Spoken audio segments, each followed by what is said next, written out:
How to add a Snapchat filter to existing photo. Hi everyone, welcome to the channel. This is Rose and I'm here to guide you on how to add Snapchat filter to existing photo. Watch the video till the end and without any further ado, let's dive right into the video. Launch a Snapchat application on a device. Make sure to log into your account. Tap on the memories icon at the bottom left corner of the screen. Select camera roll at top of the screen and choose any existing photo from your Snapchat camera roll.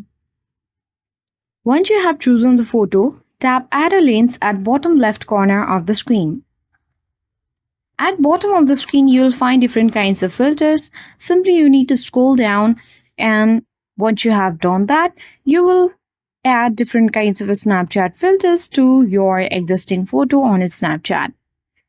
Once you have done that, you can simply tap or take a snap from here, and then you need to allow Snapchat to use your location.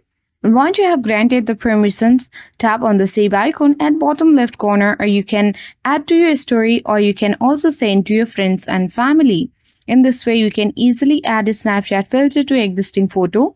Hope this video helped you. If you are new to our channel, hit the like button and subscribe. Thank you for watching.